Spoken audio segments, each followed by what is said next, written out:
I did it. 500 episodes.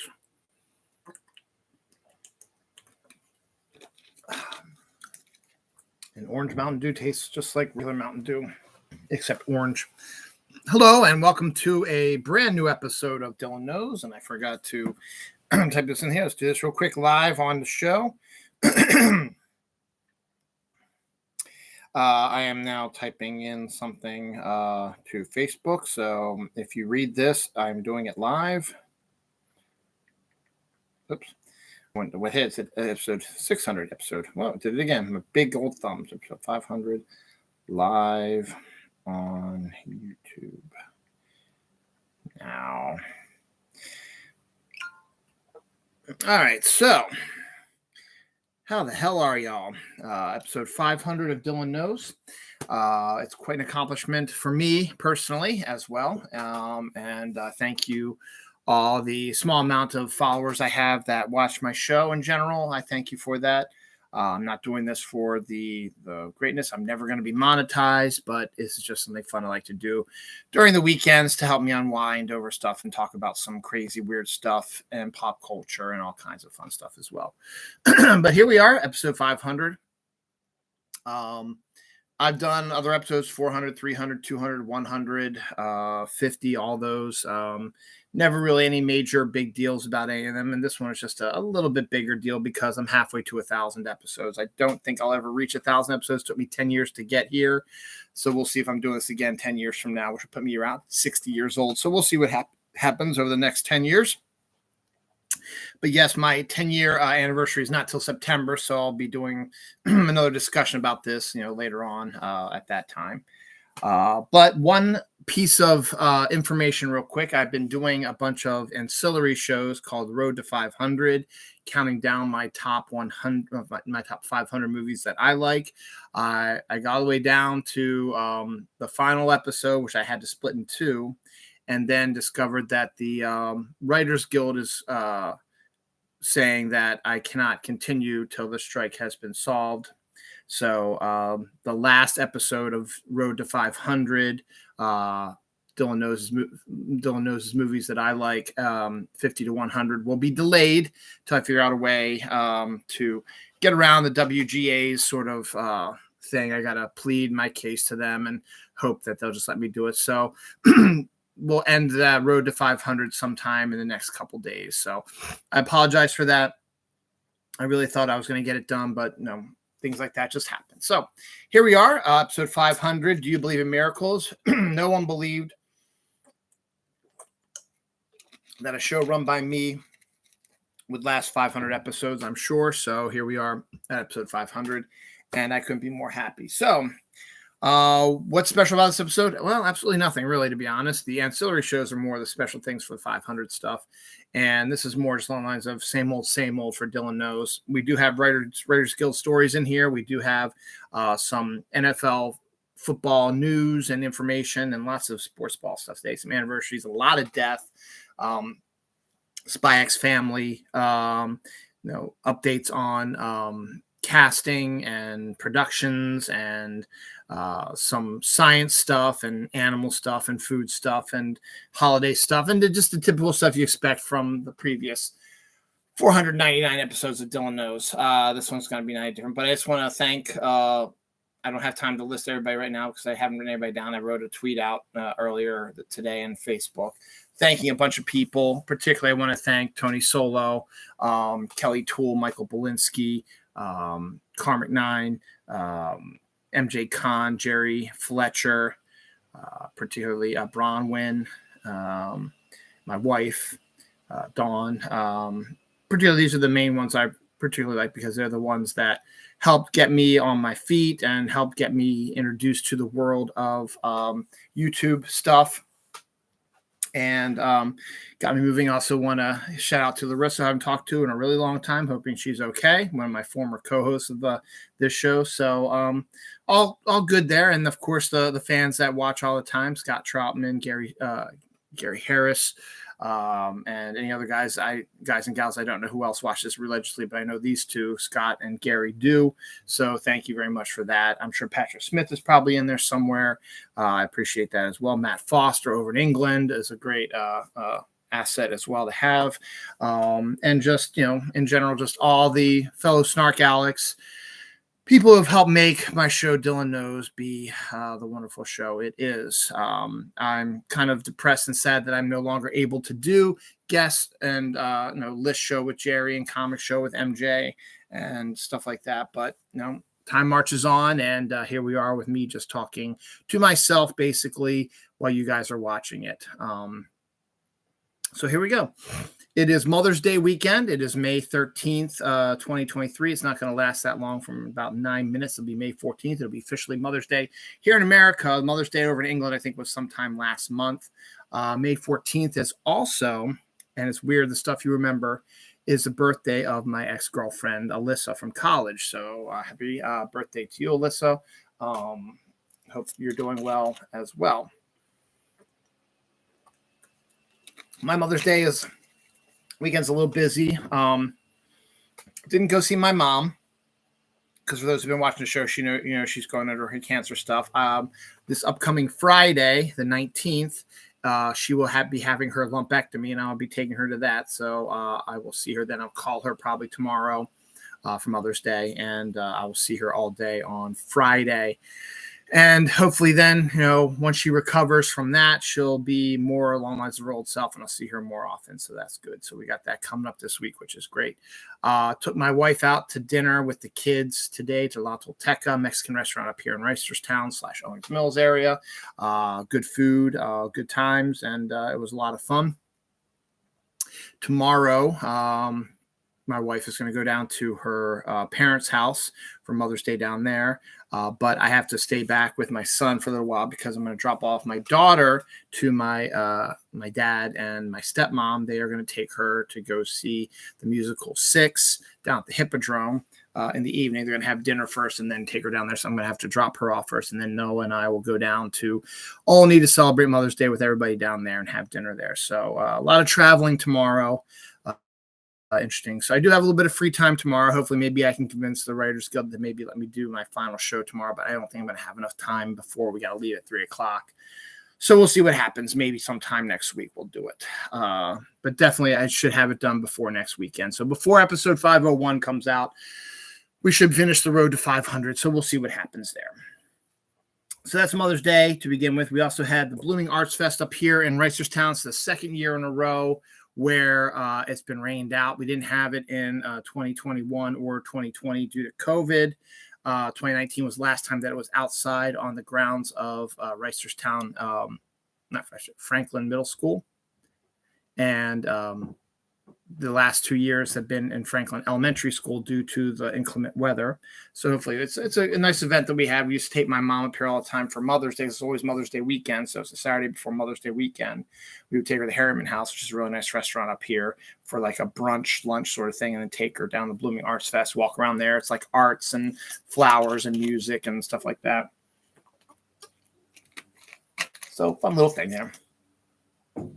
So that's this weekend. Next weekend is the Preakness, which is the big horsey race downtown Baltimore. But we have absolutely nothing going on next weekend, which is amazing because we haven't had a silent weekend in a long time. So with that, let's continue with episode 500 here. Some of the big news of the week. The biggest news, in my opinion, is really Beetlejuice 2. Now, it's been rumored that Beetlejuice 2 has been in the works for a while. Brad Pitt's production company bought the rights to it, and we're trying to develop it. Apparently, they did a pretty damn good job because this week we got a whole bunch of information about Beetlejuice 2. First, we got the information that it is officially Go Picture. It has a date of September 6th, 2024 of when it's going to come out. It's going to be directed by Tim Burton, who's going to be coming back for the sequel. It's going to have this score by Danny Elfman revisiting his Beetlejuice stuff. It also will obviously bring back the return of Michael Keaton as Beetlejuice. He will also be joined by former cast members Winona Ryder, Catherine O'Hara. But here's the real kicker. The next big news was all the new faces that are going to be there. Jenna Ortega from Tim Burton's Wednesday series is now officially cast as Lydia Dietz's daughter, who's Winona Ryder's character was Lydia Dietz, so now she's a mother now, and Jenna Ortega is her daughter. Monica Bellucci will be playing Beetlejuice's wife, apparently, so that's kind of interesting. And Willem Dafoe will be playing a ghost investigator, something like that. And Justin Theroux is in a role that is unknown to us at this moment. So there's your cast. And apparently it is also already filming right now. So that's even better. So September 6, 2024, Beetlejuice 2 will hit theaters, directed by Tim Burton, and it has now become 2024 is now becoming officially stacked with all kinds of outrageous and amazing movies. And hopefully the Writers Guild strike will not dampen that a little bit. Look, I'm for the Writers Guild strike.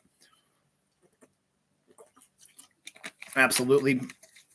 And it is disrupting Hollywood, which is the whole point of it. But at the same time, though, I kind of want to see a lot of this stuff and don't want it to be delayed after a while, after not having a lot of film and stuff over 2020 and 2021. We're now starting to get back sort of into kind of a normalcy sort of thing. So we'll see what happens. This week was also huge because I like the sports ball. I like football. The NFL schedule was released on Thursday. I get to see what my Baltimore Ravens are doing. We are officially going to have a game in England again, first time in about 6 or 7 years. We'll be playing the Titans in mid-October in England. We will also have the Christmas night game against the San Francisco 49ers in San Francisco. So we've got those two big games. We also have a couple other national games, including a Thursday night game against the Bengals. And I forget who the other big ones are that we have. We have at least 4 national TV games. But this year's schedule is unusually quirky. And I'm going to read you all the bizarre little quirks that are coming out because of this schedule. Let's see if I can find it. There it is. All right, let's see. All kinds of weird stuff happening here. Let's see. Jets get to play 10 games in their home stadium. This year they get to play the 9 games because it's a 17-game season now. They play 9 games at home, and then they have 1 road game against the Giants, which is a stadium that they share with the Jets. Jets and Giants share the same stadium, so they'll be playing. So they're playing in their stadium for 10 games out of 17. Jets also returning to Sunday night. We'll be hosting the Chiefs on Sunday night in week 4, which is very notable because it was marked the first time in almost 12 years that they played on Sunday night. That's due to the fact that they picked up Aaron Rodgers, who honestly is past it, but he's still a name, so people like it. The Jaguars also returning to Monday night for the first time in forever. The last time they were on Monday night was December 5th, 2011. So this will be the first time they'll be doing that. The Jaguars are also going to be the first team in NFL history to do back-to-back games in England, one as a home team and one as an away team. But they'll be doing back-to-back, so they'll be staying over in England probably for a good 2 weeks there. So good for them. The NFL schedule has a number of 4 different Saturdays that they'll be having games played on those. They'll be moving them around as we get closer to the end of the season. Thursday, the Lions will be playing 3 Thursday night games this year, which is insane. No one's ever done that much. Lions and Packers make history. Of the Lions' 3 Thursday games, 2 of them will be coming against the Packers. An all NFC Thanksgiving, which is the first time that's happened in 5 years. We have Packers at Lions, the Washington Commanders at the Cowboys, and the 49ers at the Seahawks. So that is the line there. The Raiders won't be leaving Las Vegas a single time between November 20th and December 24th. That 34-day stretch is the longest span that any team will go without playing a road game this year. They probably have multiple home games, and then their bye is probably in there as well. NFL unveils their Monday triple header for the first time ever. There is a Monday triple header on Christmas Day. We know the Ravens are playing the night game there with San Francisco, so that's good.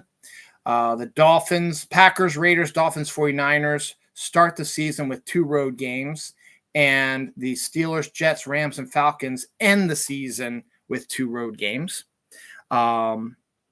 The Rams and 49ers are both facing 4 teams that'll be coming off a bye this year, which is very unusual. 4 teams got shut out of prime time. The Texans, Cardinals, Falcons, and Colts will not be getting any primetime games. Obviously, that could change when with the advent of flexing coming down about around November-ish. So if these teams are good, they might flex them into the Sunday night games like that. Extra long road trips. Ravens, Panthers, Broncos, Giants, Titans have 3 consecutive road games. So that'll be a tough go at it. And we also have the first ever Black Friday game due to the fact that Amazon bought the rights to air Thursday Night Football last year, and we're kind of pissed that they were not allowed to show any games on Thanksgiving because that's already taken over by NBC for the Thursday night game. So they requested and they got the first Black Friday football game of the year. That's Jets and Dolphins. Be playing on Black Friday at 3:30 on Black Friday. So you got a nice football weekend coming up on Thanksgiving. I love reading about the schedule and doing the schedule because it gets me thinking about fall and football, which are two of my favorite things in the world. And this really got me thinking about stuff, talking about Christmas Day movies and Christmas Day football games and October 15th games and Thanksgiving games. It just gives me all kinds of goose pimples and chills.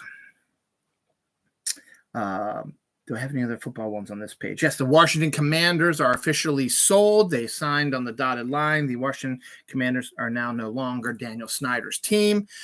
So hopefully that'll make them start to recover and get through the terribleness, because the Commanders are one of my other favorite football teams. One of my wife's favorite football teams. It's my in-laws' favorite football teams as they live down in that general area. My grandparents, when they were still alive, that was some of their favorite teams as well. So it was great to see that. And that's all the NFL on this page right now. And next up, Doctor Who got their first trailer for the 3 specials that'll be coming for the 60th anniversary. They each have a title. The first special is called The Star Beast. The second one's called Wild Blue Yonder. And the third one's called The Giggle. We got a trailer that showed bits and pieces of all that. It looks absolutely stunningly creepy and a unusual, fantastic return to form for Russell Davies and David Tennant. This Doctor Who is going to be extraordinary, and I cannot wait to see it. And Neil Patrick Harris's villain is absolutely chilling, so I can't wait to see how all this comes together, and I will be watching, so that's great on that. The reboot of Frasier, that I really don't give a rat's ass about, but a lot of other people do, will be debuting on Paramount Plus. They believe right around October 1st is the day that they're expecting it to happen, and it's going to be 10 episodes. So again, thinking about October, that's great. Thinking about that too. So, good for them. In comics, Wonder Woman 800 introduces Wonder Woman's daughter, Trinity. And Tom King is taking over the writing of the Wonder Woman series to start off with a new #1 in the Dawn of the DC summer event that's coming up here. And we will learn more and more about Trinity. So this fact that Wonder Woman does now have a daughter officially in DC Comics canon. We don't know who the father is yet.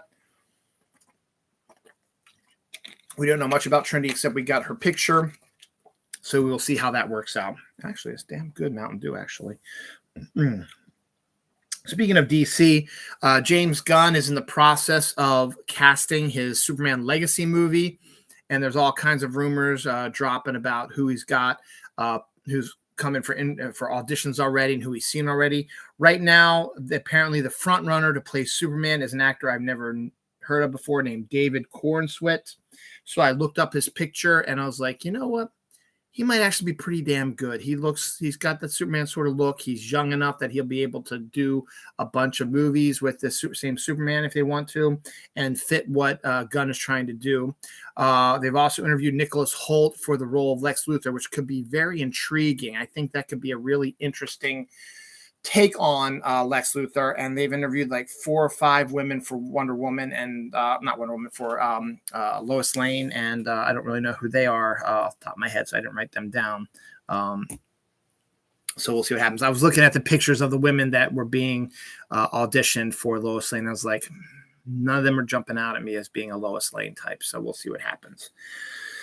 Pokemon Journeys, which is the anime, which is going to conclude Ash's adventures after 25 years as a Pokemon master, has had the English dub showing up on Netflix in a couple of different sets of episodes. My son and wife got really into it, and they breezed through all the episodes. And then when it ended, they're like, okay, what happens next? What happens next? Where's the rest of the episodes? They hadn't been released yet. And so my son was freaking out because he wants to see what's happening. This was back like in February or March. So he's wondering what was going on. So we finally got verification that even though it debut in Japan first, because Japan it's Pokemon country. So they got to see it first. And then they had to dub it into English. And then Netflix is going to bought the rights to that. And it's going to release them on June 23rd. So that'll be good for my son. He's excited about that. And for my wife, because she was enjoying it as well. So that'll be good as well. Oh, yeah, there's the other football story. This is a nice football story.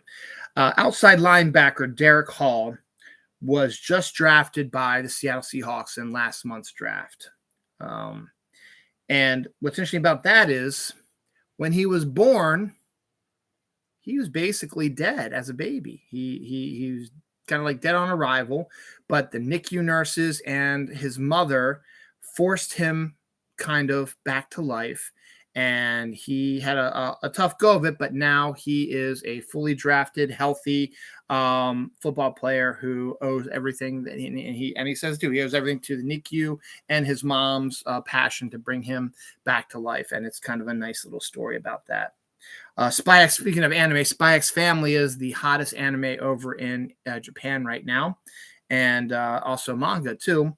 And they are going to be releasing a coffee for Father's Day in Japan only. So a Spy X Family coffee will be debuting over in Japan on Father's Day. The trailer for Flamin' Hot about the creation of the Flamin' Hot Cheetos was released this week. They gave you a fuller idea of what the story's about. And honestly, it looks like a really good, fun movie. It'll be simultaneously shown on Hulu and Disney Plus on June 9th. So I'm going to check that out because it actually looks really, really interesting and really, really good. Plus, it has a lot of good Latinx actors and actresses. And god damn it, there's a mouse in the wall again. Ugh. Just as long as you stay in the walls and don't come out here, bastards. It's nice out. Why aren't you outside, idiot? The Crowded Room trailer also came out from Apple Plus. Tom Holland. We see what Tom Holland's been doing outside of Spider-Man. This is also coming out June 9th with Tom Holland and Amanda Seyfried. It's kind of hard to discern what it's about, but Tom Holland plays this guy who's abused and stuff like that, and he gets saved by a man, ends up living at this man's house with his daughter, and then they end up dead, and other people end up dead, and he doesn't remember a lot of stuff, and he has patches missing his memory, but then he starts seeing the people that are supposedly dead around him, but he doesn't know if they're ghosts or real or that they're messing with his head. Amanda Seyfried is his psychologist trying to break through to see if he is insane or if he is just a victim. So it looks like some more good acting from Tom Holland and Amanda Seyfried. Apple Plus is The Crowded Room due out June 9th. I want to be able to see that because I don't have Apple Plus.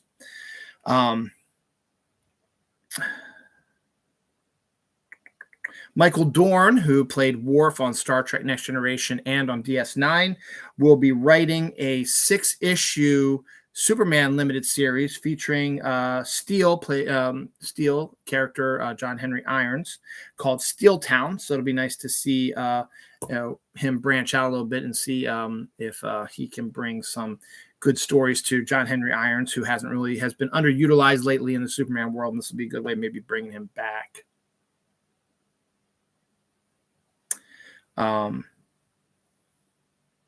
Studio execs are asking Vin Diesel if he can add one more movie to the final 2-parter for the Fast and Furious. Fast and Furious X comes out in a couple weeks, and might even be this week. Maybe it might actually be this week, to be honest. And execs have seen it; they absolutely love it, and they know that there's a second part coming. but they are pleading with Vin Diesel to make a third one to just really emphasize how good this cast is and how great it is. So we'll see if that works out. I don't know if it is because I'm sure the second film's already done and in the can. And also Louis Leterrier is the director. He's the one you want to probably talk to.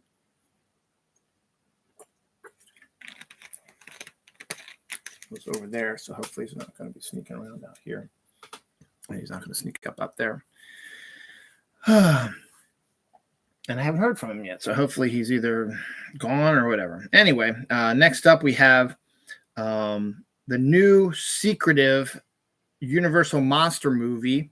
Has a intriguing cast. Catherine Newton, who was just in Ant-Man 3, Quantumania, Kevin Durand, Will Catlett, Angus Cloud, Melissa Barrera, Dan Stevens, Alicia Ware have all been cast. It's due out April 19th, 2024. It's being held under tight security, so no one knows what the movie's about. But doing some digging, they discovered that there was a movie that the director was attached to that was called Dracula's Daughter, but then it has been wiped clean that it's not Dracula's Daughter. So we'll see if this is just secretive to keep it up to secretive, or it originally was going to be Dracula's Daughter, but it turned to something else. So we'll find out hopefully before April 19th, 2024. But we should find out more about that soon. But the cast is growing exponentially. Artist Basquiat, who had a movie made about him, has had a new art exhibit that reunites all of his paintings, even ones that have been kind of in different museums and have spread around all over the world. They've all been united into one collection after 41 years apart. So it's good to see all this work together in one place. Deaths, we have...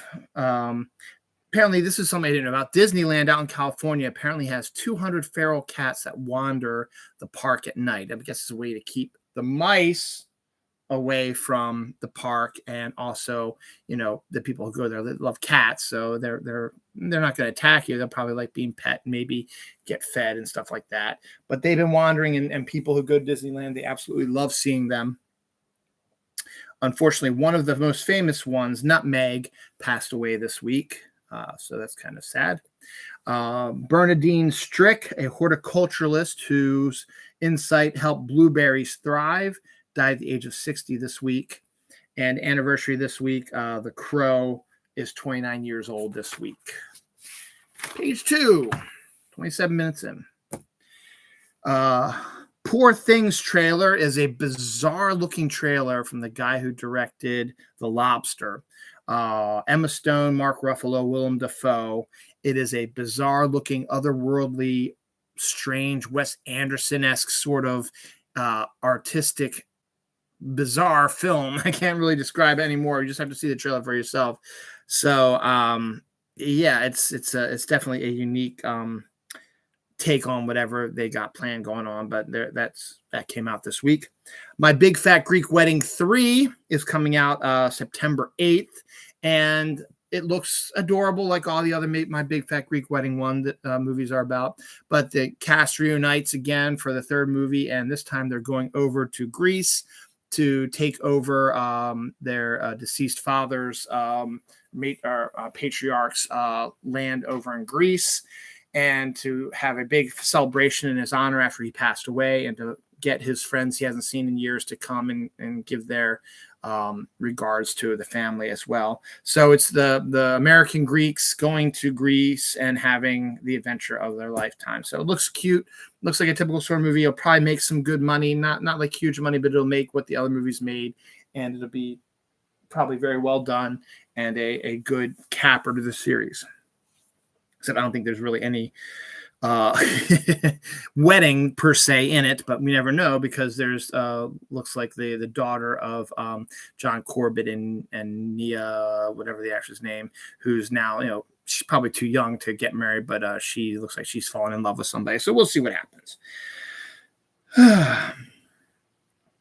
Walking Dead, Dead City trailer, full trailer. That the new Walking Dead series spinoff comes out June 18th, and we get the first trailer to kind of get the storyline of what's going on as Maggie and Negan invade New York City and take on more walkers and more miserable people trying to save Maggie's son.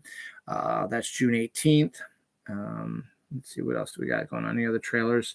Try to keep all the trailers together. The Full Monty trailer. The Disney Plus is doing a Full Monty TV series, but you can't do Full Monty because it's Disney Plus. But you're getting almost the entire cast back. One cast member will not be there because he got involved with some sort of sexual thing, I think.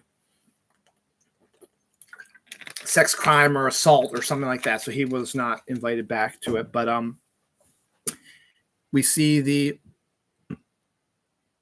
remaining actors as they look now 20 some years later after the original film came out, and we follow up, see what they're doing, and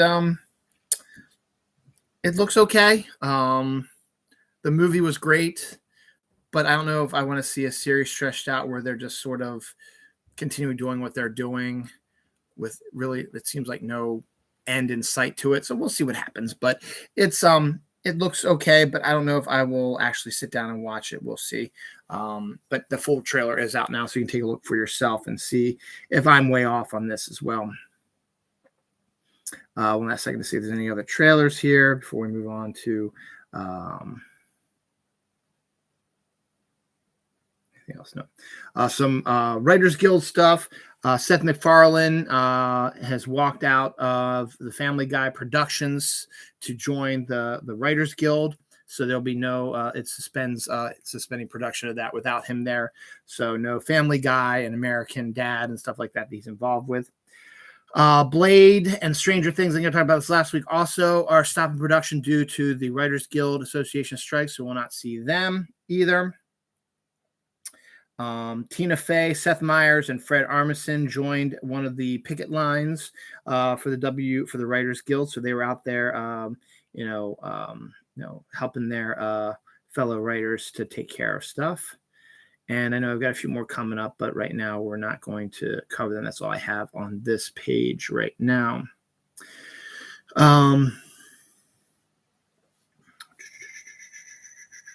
Local news, the Baltimore Wine Village is up and running. It's going to be running, I guess, all summer downtown, the Wine Village, with different wine tastings and chances to buy wine, and just sort of an old sort of wine village sort of thing. Probably have artistic stuff and interesting things to go into that as well. So that'd be interesting to see that. Ashley Moore, Cameron Bickerton to star in the Solska Sisters film Festival of the Living Dead. Got to be a zombie type film.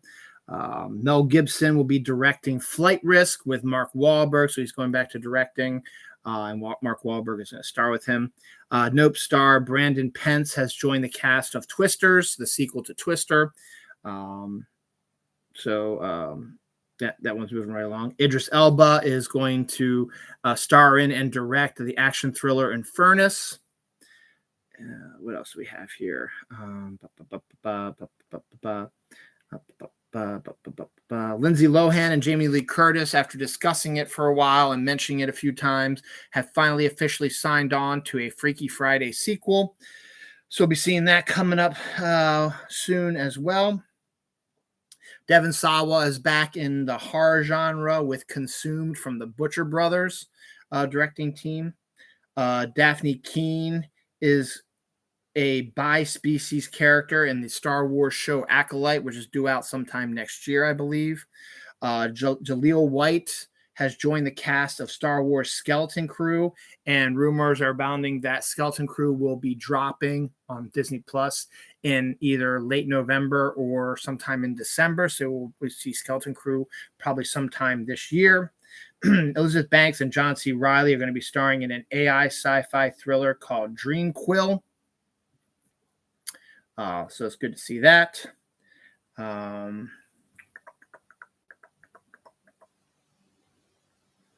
A new 24-hour streaming channel dedicated to Dungeons and Dragons is going to debut this summer, so that's good for that. That's all the entertainment stuff. Some scientific stuff. Mysterious unidentified sounds have been recorded in balloons that have been flying up to the stratosphere to take pictures and take readings. They've also got readings of mysterious sound in the stratosphere. They're not knowing if it's some sort of, the magnetic field or solar rays or whatever hitting it, but it's a unidentified sound that they cannot discern what it is yet. Scientists believe that space-time comes from magic. They're scientists. How can they think that space-time was created by magic when you don't believe in magic? But there you are. You've got that is out there in the world. That is just a bizarre headline, and I don't quite understand it.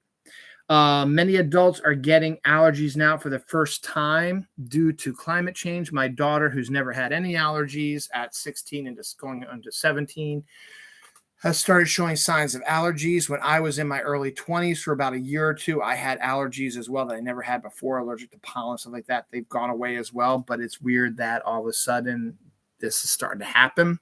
And scientists are blaming climate change for that, which is a very good possibility that it could be. Some prisons are allowing prisoners to have abandoned and abused cats who just need love. They go through a vetting process, and they've discovered that they were worried that the prisoners were going to abuse the cats even more, but instead it gives them hope and love and companionship that is well needed in the prison system, and they absolutely adore their cats. And there are rules. If they break the rules, the cats will be removed from them. And one man accidentally broke one of the rules, not a major one that I don't know what the rules are. It wasn't abusive towards the animal, which is something he did that he wasn't supposed to do. And as punishment, they took his cat away, and the man was devastated because he loved his cat. So it's a neat little project to see how that works. And it's also good because it gives the cats a chance to find love again, and the prisoners to feel, even though some of them maybe deserve it, but get that they're human beings, they deserve to have companionship and love as well. And they do keep a close eye on it. If the cats get abused or hurt in any way, they automatically take them out of there and punish the prisoner.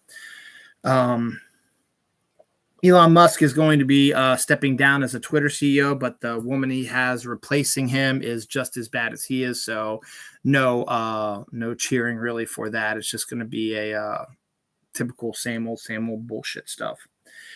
Caramel popcorn and beer is what a 107-year-old man says that he ingests every day. That's kept him living to be 107 years old.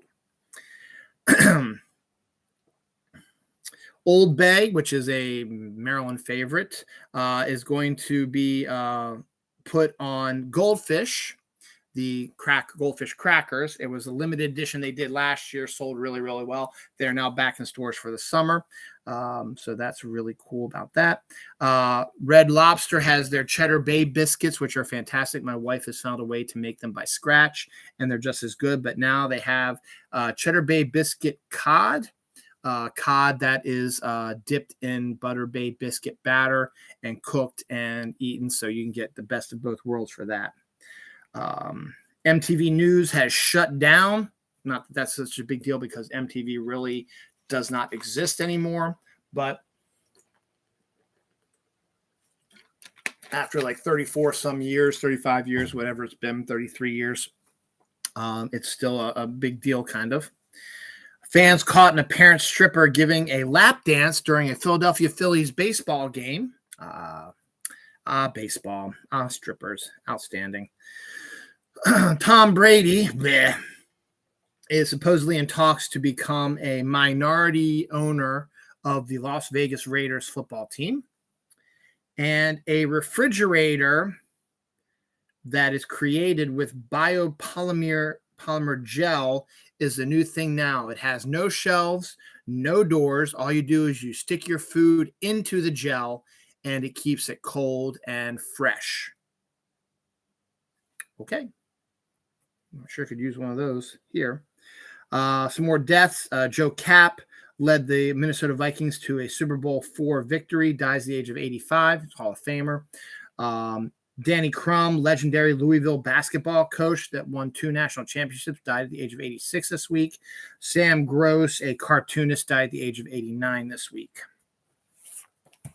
We're just touching the tip of the iceberg with these deaths. There's a whole ton coming up right here. So let's keep with them on there. Bill Basso, Tremors, Predator 2, Jurassic Park effects effects makeup people guy died this week. Jacqueline Zeman, who played the character of Bobby Spencer on General Hospital for so long, she died this week at the age of 70. Frank Kozik, a artist behind many album covers, he died this week at 61. Rita Lee, Brazil's reigning queen of rock, died at the age of 75 this week. Stanley Dozer, his ideas on gravity helped explain it, dies at the age of 92. And Grace Bumbry, the first pioneer Black opera singer, died at the age of 86 this week as well. Anniversary this week, the Stan TV series with Gary Sinise, Rob Lowe, Bill Fagerbach, Jamie, not Kennedy, but Jamie something or other. Miguel Ferrer's in it. Max Headroom's in it as well.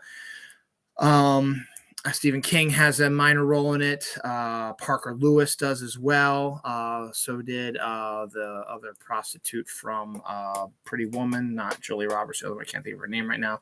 But it was a great cast. Molly Ringwald, terribly cast in that role, but whatever. It was a great TV show, and I remember watching it. It was came out 29 years ago this week. I remember it was an event thing at college. It was our last week of college. And me and my friend Eric Anow and a few others would sit out in our main area in our dorm, and we would watch the 3-night. It was a 4-night, actually. It was 8 hours, 4-night, 2-hour shows just to watch it. We really got involved in it. It was a great time had by all. So that was the anniversary for this week. Japanese restaurant will be selling the horrific Yu-Gi-Oh! Monster Burger. It's actually very adorable, but it is a burger you can eat now that looks like the horrific Monster Burger from Yu-Gi-Oh!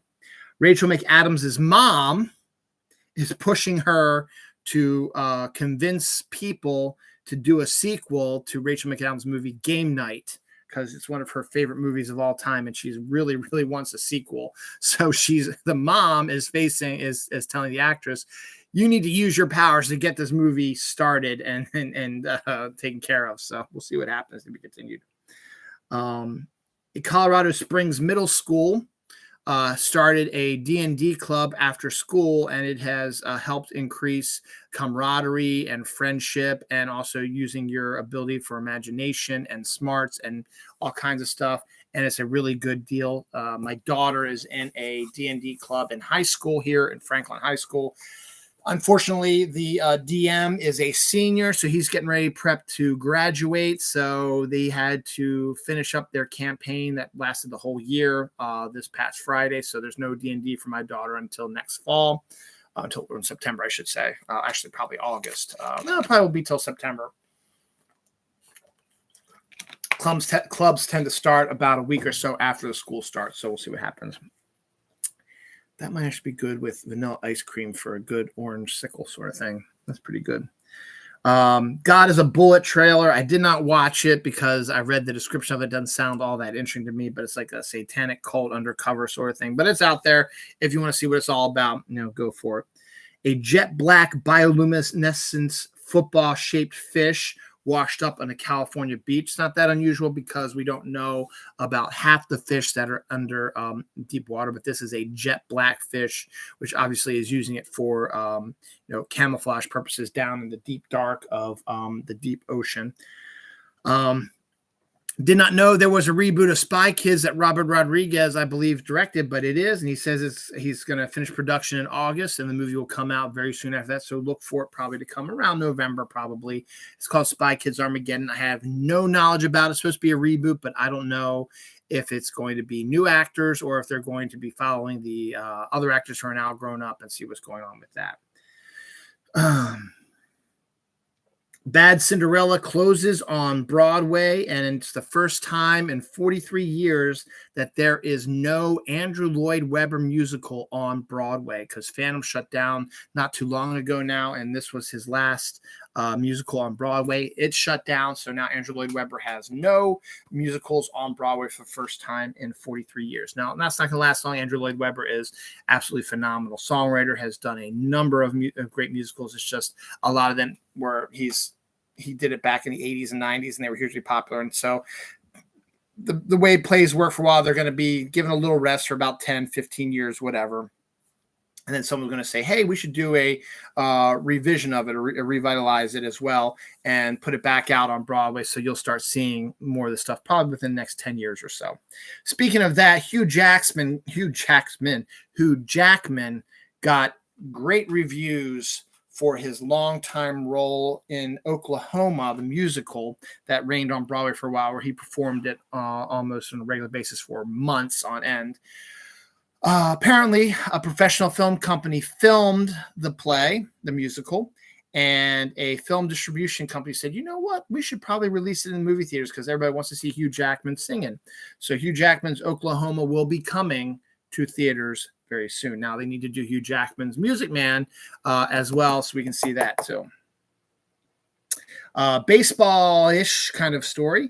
Dodgers player outfielder Mookie Betts opted to stay at an Airbnb by himself instead of with his teammates on a journey to Milwaukee, where they were playing the Brewers in a series in Milwaukee. The reason being is not because he thinks he's better than everybody and he's a diva. No. The reason he don't want to stay in the hotel with his other players in Milwaukee is because he heard that this hotel in Milwaukee is allegedly the most haunted place in Milwaukee. And he did not even want to consider, even if it's not true, possibly staying in a hotel that was haunted and seeing a ghost that would freak the shit out of him. So he decided that he was going to get an Airbnb by himself and then not even take a chance that he would get attacked, or not attacked, but just see a ghost or be affected by ghostly stuff. Or if he would sit there and he would just think about it constantly, he wouldn't be able to get any rest and he would look like garbage during the series with the Brewers. So smart on Mookie Betts' part. I think it's kind of funny that he's doing that, but yeah, what can you do? We saw the Gremlins, Seed of Mogwai or Search of Mogwai, whatever, the animated movie based on the Gremlins movie. It details more about the creation of the Mogwai and where they came from. The trailer aired this week. Full trailer comes out May 23rd on Max. It looks cute. That's really about it. I probably wouldn't see it if I had Max, but there it is. One thing I do want to see, but I have to see the first one first, is David Tennant is back with Michael Shannon in Good Omens 2. It's due out July 28th from Amazon Prime, which surprised the hell out of me because I didn't think this was going to come out till at least next year. Let me give you a little information about Good Omens. Good Omens was a book written by Terry Pratchett and Neil Gaiman. And Neil Gaiman's the guy who created Sandman and this showrunner for the Netflix Sandman show. Anyway, Amazon Prime bought the rights to do a TV series based on Good Omens, casting Michael Shannon and David Tennant. And they had a blast. They had time of their life doing it. And it became a hugely popular Prime show. Now, Terry Pratchett passed away a really long time ago. And after the success of the original one, of course, the first thing on the streamer's mind is, hey, Neil, you want to do a sequel? And Neil really didn't want to because it was not just his movie or his story. It was also Terry's. And he's like, I can't do it, man. It was me and Terry. But no, Amazon kept trying to figure out ways that they could do it. I was like, well, why don't you just create your own stories? I really can't. It's me and Terry doing this. I can't do that anymore. But then Neil discovered and remembered that, wait a second. And he dug through some old notes and discovered that he and Terry had already been planning a sequel to the book before Terry passed away. So using that, Neil was like, you know what? I think I can do a sequel out of this. He has the general idea that he and Terry worked through, and he remembers, working on it, but he just didn't remember at the time and didn't remember if he still had the notes. But he found the notes, and Terry's input is in there. So Neil's like, okay, we'll turn this storyline into season 2 of Good Omens. Now, we have no idea what the story is about because there is no book. there is no sequel to Good Omens, the book. So we have no idea what the second season is going to be about, and hell, that's probably the best way to do it. We have till July 28th now. I do want to see the original. I read the book a long time ago. It's a fantastic book about a demon and an angel who are friends, and they get the word that Armageddon is coming. The four horsemen, the Antichrist, they're all there, and the world is going to get ready. The earth is going to get ready to be destroyed for the second coming of the Lord, the 100 years of darkness, stuff like that.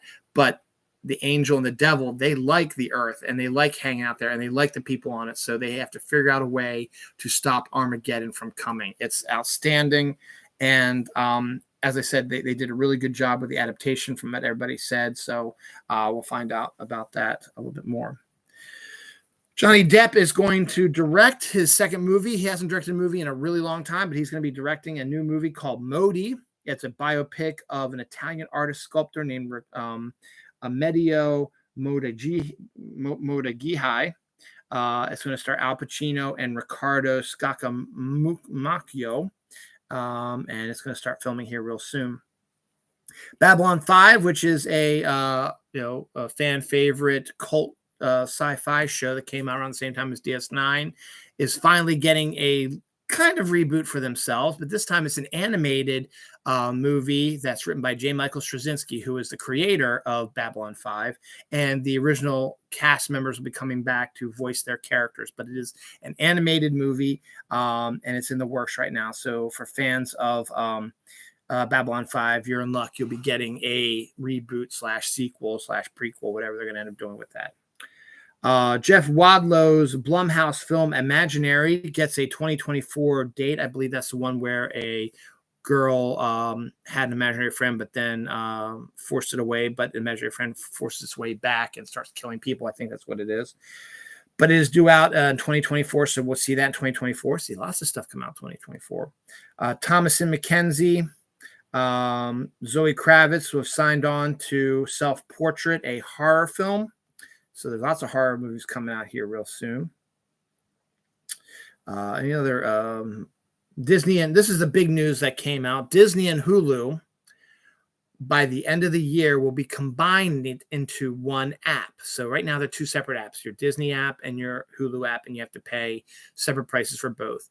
Disney and Hulu will be joining forces, creating one app by the end of the year. They are going to be getting rid of some of the series on both shows, on both streaming services, but it is a cost-cutting thing to do, and to combine them, they're going to up the price on Disney Plus, but you also get Hulu in that. So I'm actually contemplating getting that because I really, really want to see the Predator movie that's only on Hulu, and it's not available on DVD or Blu-ray. I haven't even seen it anywhere out there yet. But that's due out by the end of the year, so we'll have more information about that as it gets closer to that, but that is coming. The Disney Hulu app will be coming soon. John Krasinski's Jack Ryan, based on the character written by Tom Clancy, has had a long run on a TV show on Amazon. The final season 5 of Jack Ryan, is due out on Amazon Prime on June 30th. And then Krasinski is going to be done playing Jack Ryan, which is great because apparently he's done a really good job. It would have been neat to see him go and do the movies now, but we'll see what happens. I'm excited about this because Netflix does really good documentary series. They did one on the Woodstock 99, which is really, really good. They did one on the missing airline flight. A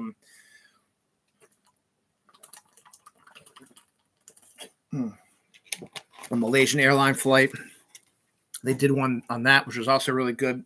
And now they're doing a documentary series about Arnold Schwarzenegger, and Arnold is all over this. He's interviewed. He's the main focus of it. He's like, basically it's him telling his story from the beginning of his time to present day. It's basically his biography, his autobiography, which I read, which is really, really good, brought to Netflix, and we get to see everything, the good, the bad, and the ugly.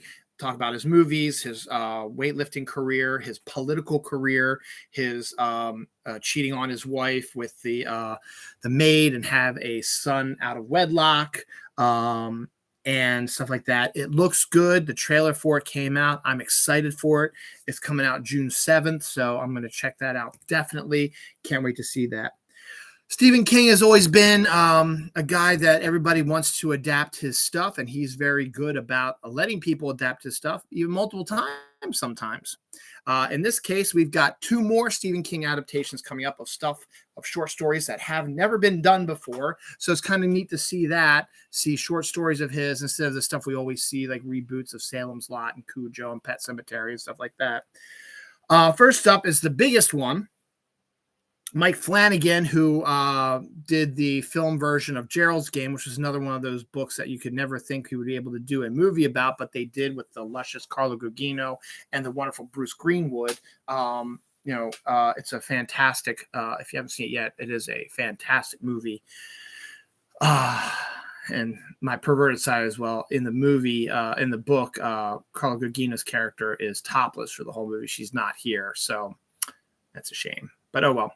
It's still a good movie. But Mike Flanagan also did The Haunting of Hill House and Midnight Mass and a bunch of stuff. And he is obviously influenced by Stephen King. Also did the Dr. Sleep adaptation as well, the sequel to The Shining. So Mike Flanagan has signed on to adapt and direct one of his short stories, one of his more recent short stories, The Life of Chuck. And he's got a killer duo cast in it already. Tom Hiddleston, Mr. Loki himself, and Mark Hamill, Luke Skywalker himself, will be the main leads in this film. Mark Hamill is in Flanagan's new series, The Fall of the House of Usher, which is due out on Netflix later this year. I can't wait to see that. It's based on the Edgar Allan Poe book or the story, so that'll be interesting to see that. And so he worked with Mark Hamill there, so it'll be interesting to see him and Tom Hiddleston working together there. The other one is director Osgood Perkins is doing an adaptation of The Monkey based on one of Stephen King's early short stories from Skeleton Crew, and is set for James Wan's Atomic Monster production series. Theo James has been cast in the main role already, and it's about a probably possessed toy. It's about the monkey toy that claps the symbols together that comes to life, I guess, and tries to kill people. Is that everything else there except for nope? The glazed donut flavored almonds are now available. Okay. Lay's does a wonderful bunch of different types of potato chips. Their newest one is the Lay's Baked Buffalo Chicken Sandwich Chip. Which makes you taste that. Some science here. NASA will use a robotic snake named Eos to explore Saturn's moon Enceladus. Now we know Enceladus has water on it because many of the probes out in Saturn, who've done Saturn's flybys of Enceladus, have seen streams of water shooting from the surface out into space. So they know there's water on there. So now they're going to send a robotic snake-like creature called Eos to investigate the water in Enceladus and see what they can see. And that I'm excited about. They need to send something like that also to Titan while they're out there as well. Though I prefer maybe like a helicopter sort of thing, just flying over and getting pictures. The one thing I just want to see more than anything is I want to see the liquid on the surface of Titan, just see the oceans and the rivers and the lakes of this gasoline or whatever. It's not water. It's a different chemical, but in its liquid form. And I just want to see that. I just want to see what that looks like. I just want to see water as stuff on another planet. That'd be so cool. That'd also be cool, Enceladus actually finds water. The Eos finds water on Enceladus. That'll be kind of cool too. So we'll see what happens. So again, that probably we won't see any of that. It depends. They got to build it. Then they got to set the window to launch it. It's going to take like 10 years or 8 years or 6 years or whatever to get out to Saturn. And then they're going to have to release it. So by the time this all gets done, it's probably going to be in the 2030s somewhere. So we're not going to see this for a while. But the fact is that they are working on it. And hopefully they'll get it done sooner than later. And we'll get to see some stuff. But the 30s could be a very interesting time for space. And we're going to cover that here in a little bit. We'll see what happens. And for the first time ever at the Westminster Dog Show, a Pettit Basset Griffin Vendelin won. His name was Buddy Holly. And the first time ever he won the dog show. Page and a half left here of episode 500, and we're almost an hour in. So this is going faster than my Road to 500 show, which is kind of interesting because I'm talking more and more about the movies than I am the regular series, regular stuff here. Action thriller Kalahari to star late 90s stars Ryan Philippe, Mina Savari, and Emile Hirsch.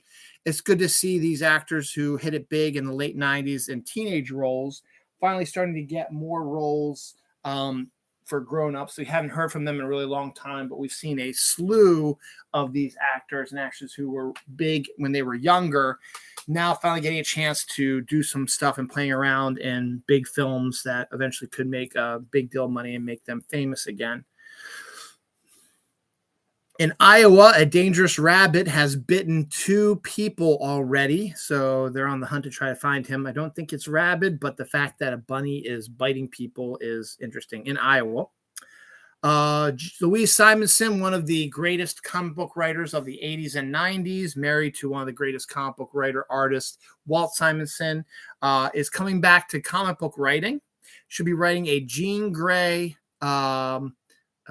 series, but with one caveat.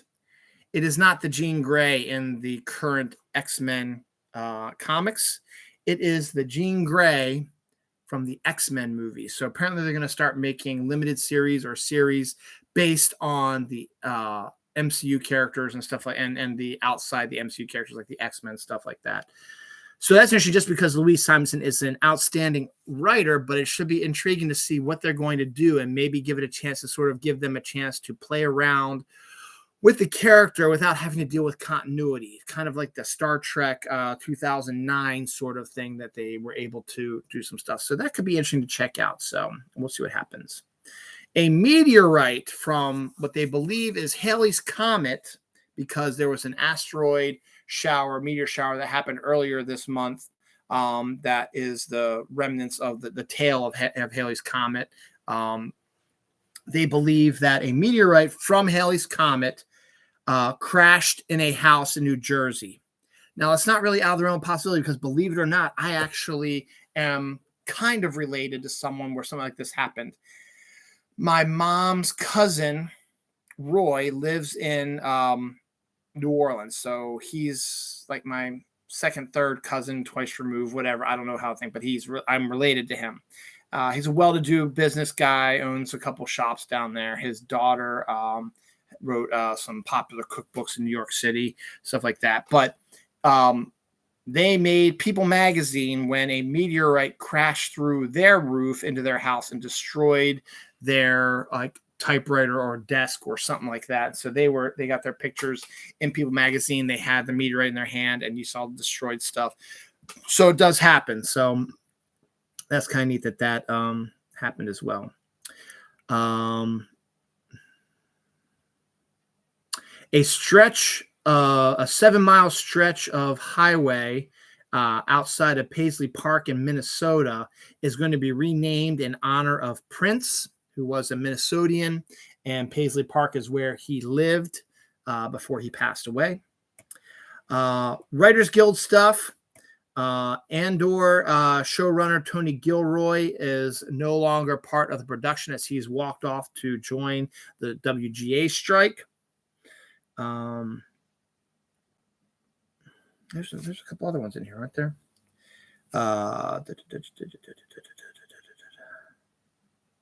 Maybe it's the next page over. I guess the next page over. So there's some more interesting stuff from the Writers Guild stuff. Yeah, I think the rest of it's the next page over. Mamma Mia 3 is in the works, and honestly, I don't know how they can continue that, but okay. Amanda Seyfried's probably willing to do it again. Cher probably wouldn't mind doing it again, but you've pretty much exhausted all your ABBA songs, so what are you going to do now? I don't know. Pedro Pascal is all over the news. I think I talked about this one last week, but Pedro Pascal has joined the Gladiator sequel directed by Ridley Scott. I think I talked about that last week, but I brought it up again this week because Pedro Pascal is also set to star in a movie called Weapons from director Zach Cregger. So that's, it's always fascinating to see the projection of an actor of what they're doing. I think I gave the example of Paul Rudd, who went from Only Murders in the Building with Steve Martin and Martin Short and Meryl Streep after he finished his role in that, immediately into Ghostbusters Afterlife, while also promoting Ant-Man 3. It's kind of interesting to see that. And then after he does his roles on Ghostbusters Afterlife, he's probably got another movie lined up, which he'll go to, unless he's going to walk with the WGA. But we'll see what happens. The SAG, Screen Actors Guild, hasn't really said anything or did anything about joining in solidarity, so we'll see what happens with that. But for now, what's going on? So yes, we got a whole bunch of stuff like that. So we'll talk about this real quick. The JWST Space Telescope, James Webb Space Telescope, photographed the first asteroid belt outside of our solar system. That's kind of cool. It's always kind of neat to see that stuff. A couple of names I've already mentioned before: Melissa Barrera and Nicholas Hoult are going to be starring in an erotic nightmare horror film called The One. Erotic nightmare horror film. I love it. Billy Magnuson was going to star and direct in a survival thriller called The Ridge. Kevin James is joining the mobster action comedy Guns Up. Taika Waititi is going to direct a long gestating Tower of Terror film with Scarlett Johansson, based on the Disney ride that actually I don't think exists anymore because they turned to the Guardians of the Galaxy ride. But right now, this movie has been gestating for a while, going back to Scarlett Johansson's lawsuit against Disney and Marvel and stuff like that. But now Taika Waititi's involved with it. That could be pretty interesting. He's got a bunch of stuff on his plate already. He's got the Star Wars movie. He's got this coming up, and he's also got another film I talked about last week that he's going to be working on. So he's got himself pretty busy going on with that right now. But anything with Scarlett Johansson's great, and based on a Disney ride, you've gotten a couple of good movies out of that, so we'll see. But this movie has been gestating for so long, so we'll see if it actually turns out to be good. Robert Rodriguez, James Cameron, and John Landau are discussing the Battle Angel Alita sequel now. They want to do another one because they enjoyed making that last one, so they want to do a sequel. So it's just a matter of figuring out the logistics and stuff like that. They're going to do it. Rebel Wilson is going to star in an action comedy called Bride Hard for Simon West, who was a director of the Angelina Jolie Tomb Raider movies. Mackenzie Davis and Peter Sarsgaard are going to star in a 1910 horror film called The Damning of a County Merchant. And Bill Skarsgård, not Sarsgaard, that was Peter Sarsgaard. This is Bill Skarsgård, is going to be joining Nicolas Cage in the sequel to Lord of War. The original Lord of War had Ethan Hawke in it. This one has Bill Skarsgård joining Nicolas Cage in the sequel to Lord of War.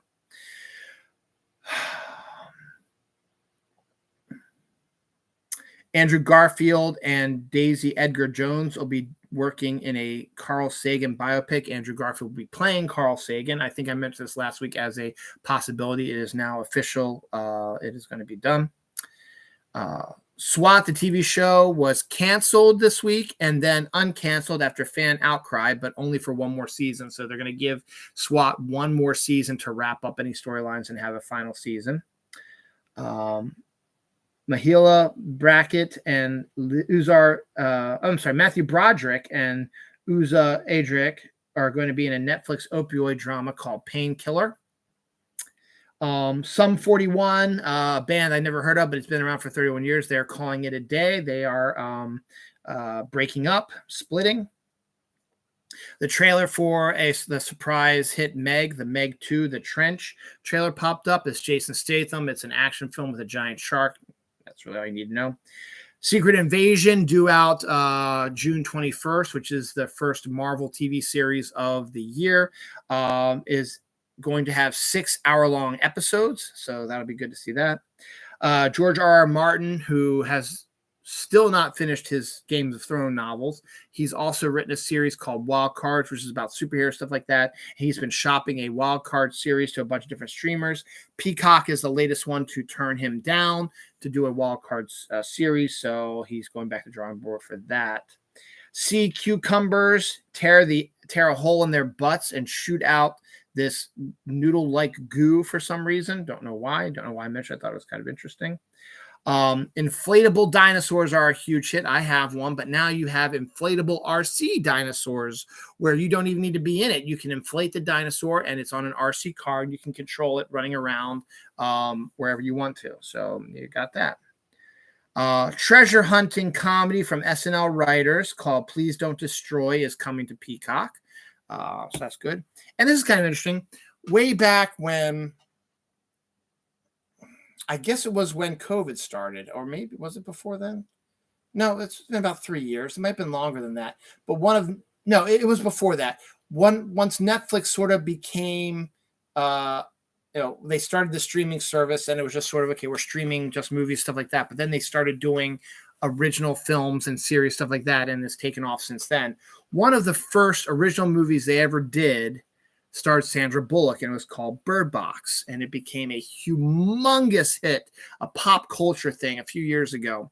It's the sequence where it's a horror film where you can't, if you see the alien beings, you go crazy, something like that. So they're all wearing blindfolds, or then they have to try to feel their way through a scenario blind, that sort of thing. Well, apparently, we're finally going to be getting a sequel. Bird Box Barcelona trailer came out this week as a sequel to the original Bird Box, but will not star Sandra Bullock. It takes place in Barcelona, so it's probably, Sandra Bullock was in the United States, so this is what's happening with the Bird Box alien sort of stuff in Barcelona. It's due out on Netflix in July. Excuse me, that was a wet one. It's 12:56. I can say that right now, and nobody's watching right now anyway live. That's it. So anniversaries, we have the first James Bond movie, Dr. No, is 60 years old this year. So it came out in 1963 this week also. So Dr. No came out this week 60 years ago. That started the whole James Bond movie industry. Indiana Jones and the Temple of Doom, one of the movies that created the PG-13 rating, came out 39 years ago this week.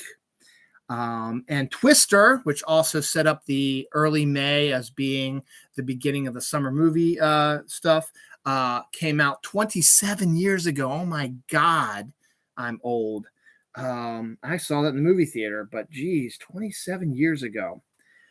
Deaths, we have John Albert. He is a punk person and chronicler of LA's underbelly, died at the age of 58.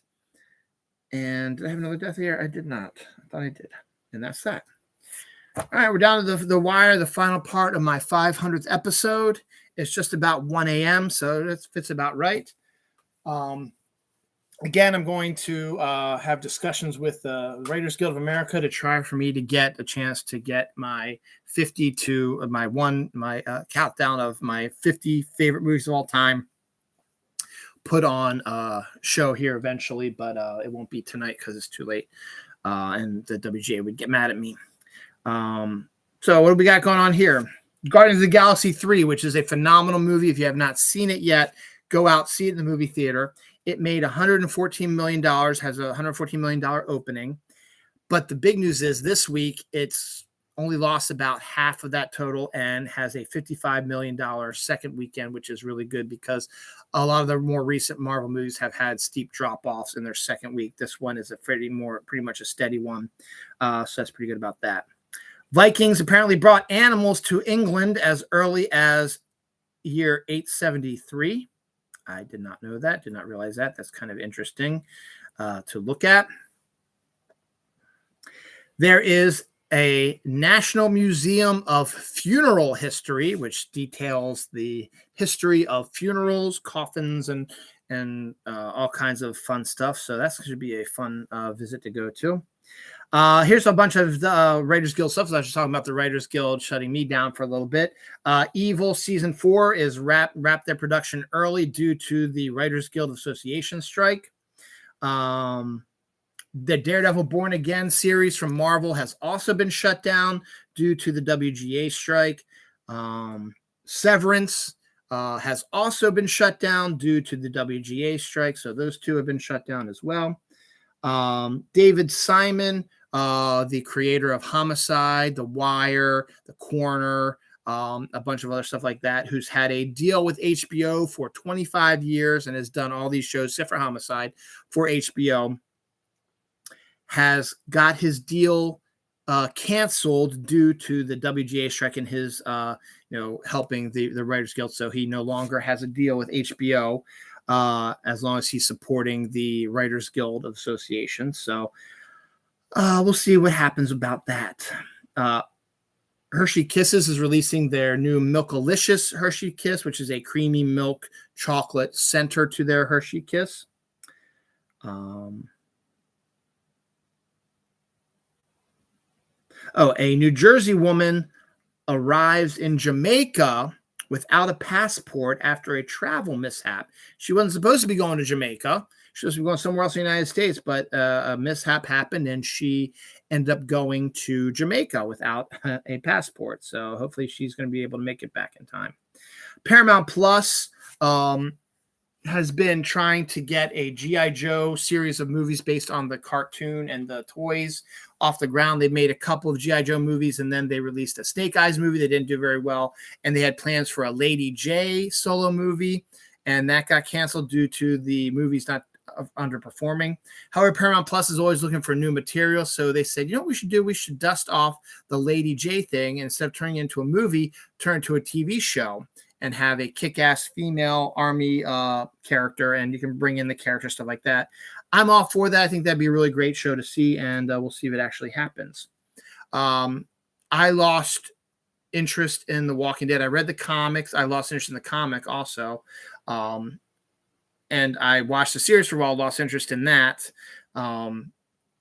But with it completing its run last year, The Walking Dead complete series box set is coming to Blu-ray just in time for the holidays. So you'll be able to get all 10 seasons of The Walking Dead on Blu-ray coming up real soon. Brazilian tree frogs have been discovered to pollinate flowers in the Amazon. That's something that is unusual and unheard of, really. Before I do my last story of the year, let's do some anniversaries and a couple more deaths. Anniversary-wise, Deep Impact came out 25 years ago. It was the first of 2 films based on giant asteroids coming to destroy the Earth. This is the one that was more of the scientific one, whereas Armageddon was the shitty action one, which was a terrible movie and one of my least favorite movies of all time, and is not on my 500 list, but neither is Deep Impact because it was a bit melodramatic for my taste, but that's besides the point. Star Trek 2009, which I talked about earlier in the show, was released this week 14 years ago. This was an outstanding way to reboot a series by creating an alternate dimension so you don't mess up the actual chronology that everybody grew up with, and you can play around with the characters and have characters die who normally don't, have them have relationships with people that normally don't, and introduce more situations, stuff like that. It's a brilliant idea by J.J. Abrams, and after the 3rd movie, they had trouble to get a 4th movie off the ground. The cast is wonderful. We need to see a 4th one sooner than later, so let's get cracking on that. Van Helsing with Hugh Jackman from the director of the Mummy movies. This one has Hugh Jackman playing a monster hunter who takes on the Universal monsters. What was that? Taking on the Universal monsters came out 19 years ago this week. I remember my wife and I saw that in the movie theater, so that was kind of cool. And a local anniversary, the Baltimore Orioles used to play at a stadium called Memorial Stadium in the middle of a neighborhood where I grew up. Well, not grew up, where I was born and lived for a year before my family moved to the house that my mom still lives in. Oh, there's a raccoon out on the deck, probably. But one of the greatest Orioles of all time, Frank Robinson, is still the only player in baseball history, because Memorial Stadium no longer exists anymore. Camden Yards is now the stadium where the Orioles play downtown Baltimore.